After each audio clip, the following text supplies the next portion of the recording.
Welcome to another episode of Making Sense of Family Business. I'm John Kemfield, the Family Business Solutionist, and today I'm going to be talking about cause of conflict number 31, marriage, divorce and blended families. And we're doing this because in many business families, the difference between long-term success and failure just lies in how well the family deals with its tensions and conflicts. So let's get into it. According to the Australian Bureau of Statistics, something like 30% of first-time formal marriages, 60% of second and subsequent marriages, and approximately 50% of de facto relationships fail. Overall, that gives a failure rate of roughly 40%, which is similar to almost all other Western democracies, with the exception of the United States, which is closer to 50%, which is the figure that's often quoted. Interestingly, families with stepchildren, i.e. blended families with stepchildren living at home, amount to roughly 13% of the total population, again in Australia. Now, every marriage or introduction of a significant other into a family group has an impact on the entire family system. A system is a closed collection of interacting components, and bringing in any significant change, such as engaging an advisor, going through a succession process, bringing in a new lifelong partner, will have an impact throughout that system. In some areas it'll have a big impact, in other areas a lesser impact, but it will have an impact. And the real question is, how well do you manage the introduction and assimilation of that new partner into the family? If you have good governance systems and processes, as we'll be seeing, you run far less risk of things going seriously off the rails further down the track. So how do you get adverse consequences of having a new family member join into a business family? Well, the first and obvious one is ownership.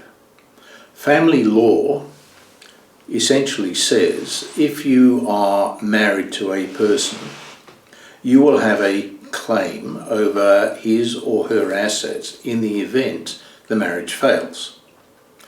Now, there's no set formula for this, although people like to think it sort of begins at 50-50 and moves out from there, which probably isn't unrealistic. But what happens is that the courts, if things go into the family court, will look at the needs of the parties, what is fair given the length and nature of the relationship. It'll look at the contribution of each party and so forth, and in particular it will look at the needs. So you'll often find in the family business context that if there is a divorce and the married-in wife moves away and has majority custody of the kids, then there will be a significant financial impost on her partner or former partner's financial position, his assets, and if they include shares in the family business, that can create a major disruption, because it can suddenly mean that after a divorce, family members find themselves in partnership or held to a degree hostage to a co-owner of the business with whom they do not have good relations anymore. Now, traditionally, it was thought that by putting the family's assets into a trust, they were protected legally in the event something went wrong. Now, that sort of works if we're talking about workplace injuries or we're talking about perhaps even litigation. But the family court, along with other jurisdictions, but particularly the family court, has a lot of power for driving a coach and horses straight through the protections that one may have thought were provided by a trust. And the reality is that you're much better off in most cases with a good binding financial agreement which is a much simpler document to organise, far more specific, than tying up the assets of the family in trust, which often do not meet the needs of current generations and cost a great deal of money and significant tax consequences to unravel. I'll give you an example. I was working with a family some years ago, let's call them the Darby family, and there were 6 siblings, a significant collection of businesses along with a significant property portfolio. The family had been running now, it was going into its 3rd generation, and the asset pool was really quite significant. They had an extremely detailed trust protecting, in fact they had a number of trusts, supposedly protecting all of their assets. But the moment one of the family members was entering into what was now his 3rd divorce, everything was locked up. And so anything involved in family business activities or family business assets was deemed to be locked in place until the family law action was resolved. Now the bad news was that family court action ran for 5 years. At the end of that process, which settled on the courtroom steps, so the trust never got tested, funny that, the settlement was exactly the amount that I'd suggested the family authorised me to offer to the departing spouse 5 years earlier. And the real kicker was the legal fees were more than 3 times the amount of the settlement. So that trust, for which they paid a lot of money and been in place for many years, didn't do them any favours. Something to think about. The point being, the family member leaving can impact other members of the family, even those with whom they have very little in the way of dealings, because they are all connected by the asset pool held by the family. Another point where the incoming family member, say the long-term partner or spouse, impacts the whole of the family system is the influence they will have over their partner who is a family member, bloodline family member. Now, if they are not engaged in the business, if they are not fully informed of what's going on in the business, they are only getting a second-hand record of whatever is going on, whatever decisions are being made, whatever slights or disadvantages their spouse suggests they're suffering from. And they may then exercise significant influence over that spouse, coming from a position of concern and poor information. They don't have the full facts, they don't have a complete understanding, and frankly they're not that bothered about the concerns of the broader family, because all they're seeing is that their family unit is being threatened, they're being kept in the dark like a mushroom, and they suffer outrage on behalf of their own partner. If then through pillow talk, persuasion, pressure at home, all those sorts of things, they then influence their spouse, their family member, to do things they wouldn't naturally or otherwise or sensibly do back in the family business, you've potentially got a problem. And nobody is actually dealing with the person that's causing that problem. Another problem can be perceptions of favouritism or lack of fairness. Now this comes out when some spouses are working in the business and some aren't. And some of them may be there for legitimate reasons because they have relevant skills and talents and may want to be in the family business. Others may be there because they're raising a family. It's an easy way to divert some income to them on a flexible basis. Or it may be an act of charity employing them because they can't get the same sort of remuneration or perhaps any employment anywhere else. Other family members, yet again, spouses and like, may have completely separate careers. And then you have the situation where one couple in the family is drawing 2 salaries, justifiably or otherwise, and another may only be drawing 1 salary.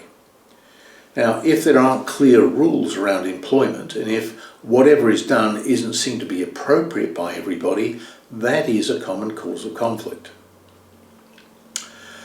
A fourth new introduction is the personal attitudes and values and appetite for risk in the new partner. Again, this relates back to the influence they may have on the family member that they live with, but it is an introduction into the system of what may be a strengthening agent, or it could be a weakening agent, it could be a challenge, or it could be literally a fifth column, which breaches confidentiality and causes problems further down the track. If the trust in the family is not all that it could be, then that can create significant problems in itself. Let's move on specifically to the big elephant in the room here, or it's probably more of a herd of elephants, and let's look at divorce and separation. And let's be very clear right from the start that although formal marriages are in decline, de facto relationships, which for most practical purposes are deemed to have the impact of marriages, are on the increase, and they don't last as well as the formal marriages. I've certainly come across a number of situations where you've had people who could only be described as predators, who invested several years of their lives in marrying into a family with the target being to get a significant payout from that family on separation a little further down the track. And some of these guys have, quite cynically, had children to increase their payout. And in my experience, these have been people who could probably have made a very good living doing other legitimate things, but this is what they've chosen to do, male and female, interestingly. It's a much bigger problem in the States than it is at the moment in Australia, but it's becoming more of a problem here. In the event of divorce and separation, we all know of people who've been through that process, and there aren't many stories around from people who say, that was great, let's do it again. Usually people talk about the enormous stress, the amount of time, the huge costs, the lack of control, the embarrassment, those sorts of features, which then claim several years of people's lives, which they're never going to get back. In that process, it's not in the least bit uncommon for the adversarial nature, even in the family law space, of the legal process to create mortal enemies of the separating couple who may have been quite happy creating an amicable separation in the first place. So we've got a great deal of difficulty in exiting a relationship with dignity and with some sort of fair distribution of assets, whatever that means. The distraction that creates if one of the family members is in a key role in the business, or if they have perhaps a parent who is deeply distressed by the impact on their children and maybe their grandchildren of the separation, and the parent has a key role in the business, or if cliques form because the departing spouse was popular with some parts of the family, was effective in some parts of the business, and the family member may or may not have been in the same position, all of these things are going to create a problem in the workforce because they're a distraction. And they will reduce the performance of the business, and they may even dent the culture of the business. Settlements. Payouts can be significant, as we've seen from various celebrity divorces. The payouts can be significant if the family member at law owns significant assets. If a departing spouse is entitled to the better part of 50% of them, then the family may have to rally round to try and find the cash to pay them out as part of a settlement, either voluntary settlement or as a court judgment. The leaders of the business and the leaders of the family can have their credibility severely damaged if they don't step up at times like this and demonstrate their wisdom and their fairness and their statesmanship and their empathy by helping to defuse a situation and make it a constructive separation as opposed to a destructive one. this is an example of where stuff that happens in the family can impact the standing of people in the business. It's not unusual during a family law process for the departing spouse to have little to no concern about the family's ongoing reputation and credibility, and in fact it may wield the threat or the act of actually damaging the reputation as part of the process of trying to get out of the relationship with a big settlement. I sort of touched on previously the solidarity of the family itself. Do people step up and support a sibling when their spouse is leaving? If their sympathies are with the spouse rather than with the sibling, that can create some enormous pressures with people of conscience. And now we ought to be talking just briefly about what happens with blended families on a remarriage. And when I talk about marriage, I'm covering de facto relationships as well. A lot of older family businesses were very bloodline focused when they looked at inheritance issues, estate planning issues, and the basic rules of engagement of the family with the family business. Some of them barred the partners of family members from ever working in the business. Some of them barred those family members from learning anything about the business in things like family forums and the rest. Some of them also restrict the right or the opportunity even to be employed by the family business to direct bloodline descendants of the original business founders. Now, that leaves a real problem for future generations where they may acquire a couple of stepchildren who the parents desperately want to try to treat as equals with their bloodline half-siblings, and then the family business has got rules which fight directly against that. The interesting thing I've observed is that whilst you might have rules in a family constitution that were set 20, 30 years ago, maybe more, to this effect, when you talk to next generation kids in their teens, 20s, 30s, in other words, the rising generation, they usually, my experience at least, they usually have no problem at all, if they like them as individuals, in saying, my stepbrother is my brother and they should be treated like me in every way. Whereas parents and grandparents have a great deal of difficulty getting their heads in the same place. That's an interesting one where we've often found by taking the question to the generation that's going to be affected by that legacy transfer, ownership, engagement and so on, the ones that are going to be most affected, they don't see it as a problem, whereas the parents and grandparents did.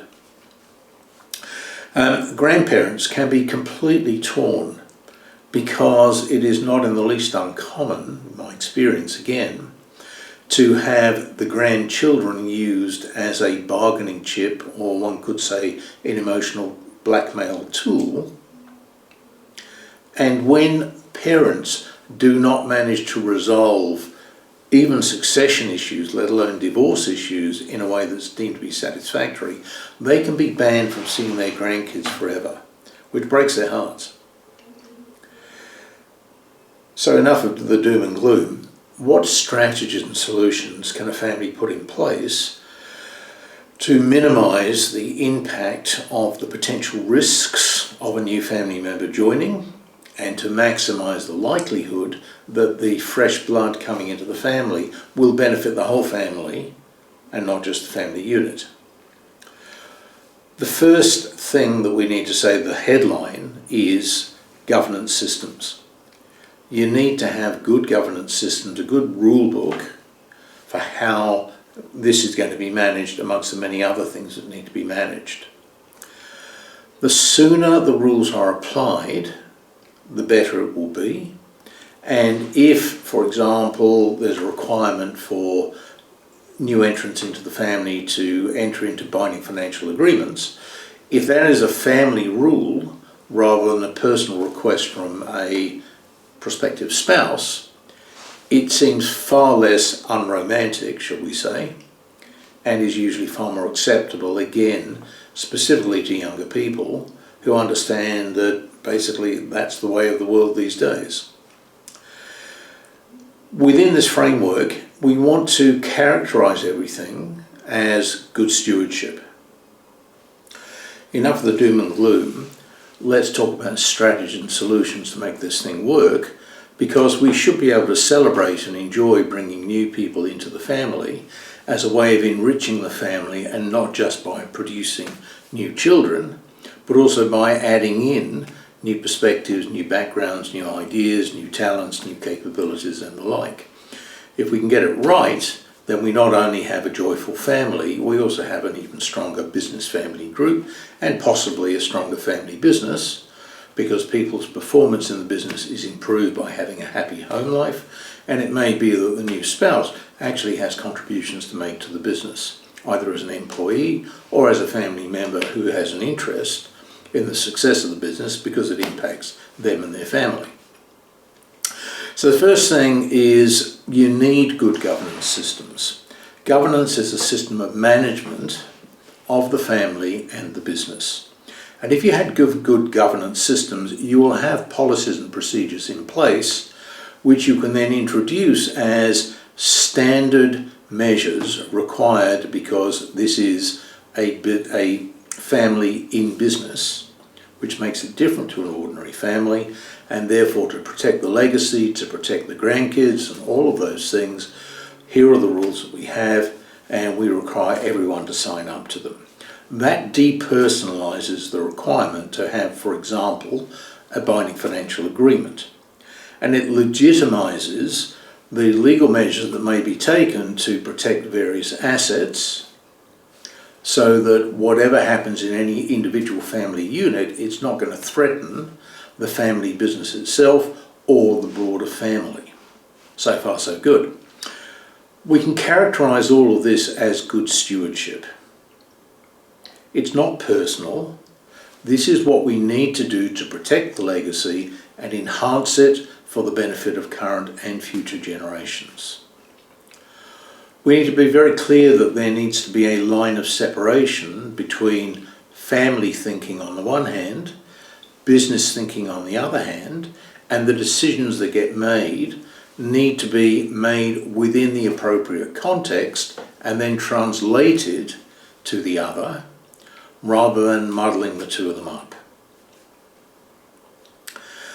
The general sequence of all this stuff is you start with discussions. You talk about creating an awareness of the needs and so on. So the background context of what the family is trying to achieve and why it's doing and saying what it's doing and saying. Ultimately, that will lead to formal legal agreements and also guideline documents such as family constitutions, charters of mutual obligations, etc. The critical one in a marriage environment is the binding financial agreement, or a BFA, also known as a prenuptial, and it can also be effected as a postnuptial. And it is just as relevant to people in de facto relationships as it is to people in formally recognised marriages. What a BFA will do is say, in the event this relationship fails, we have agreed that these are the terms of settlement which are fair to everybody and will achieve the ends that we consider to be reasonable. It needs to be done in a way that a court will say that's acceptable and it'll hit the rubber stamp. But it means that there is no uncertainty and you don't have the Derby family problem of a 5-year rigor mortis on family and business, because you've got a formula like a shareholders agreement. If A, then B, over and done. No arguments. Well, not many arguments anyway. This will relate into things like estate plans, shareholder agreements, etc. It might need to include valuation formulas. Essentially, it needs to leave nothing to chance. Otherwise, there is a danger of argument, then there's a danger of litigation, then there's danger of delay, cost, antagonism, and so forth, which is what we're trying to avoid. We, in this context, need everyone to understand that if we don't get proper agreements in place, then the payout obligations that could take place could threaten family assets and even the future of the family business. So that's part of the reason we're doing it. We're sensible people. This is what's fair and reasonable when things are looking good. They shouldn't change when things are looking bad, and we don't want to be influenced by bad thoughts when they do go bad.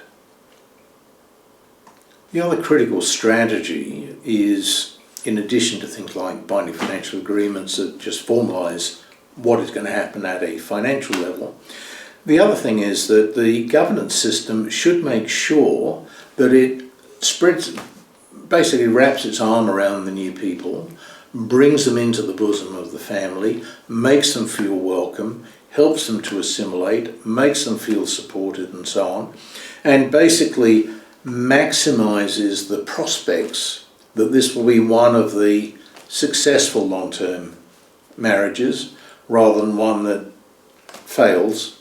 That is going to increase family happiness, family solidarity, and it's one of the great levers that a family business brings to a business family. The fact that we are coordinated, we are all sharing in the benefits of our family business. Therefore, we need to work harder than would an ordinary family in getting happy ever afters and good outcomes, because not doing that is counterproductive, and we have a very good reason for putting in more effort than a lot of other families would otherwise do who don't have a shared focus like a family business, who don't have a good reason for getting together on a fairly regular basis to talk about stuff that impacts them as a family, that will benefit them over the long term and their children over the long term, and fundamentally is the entire reason why you have a family business in the first place.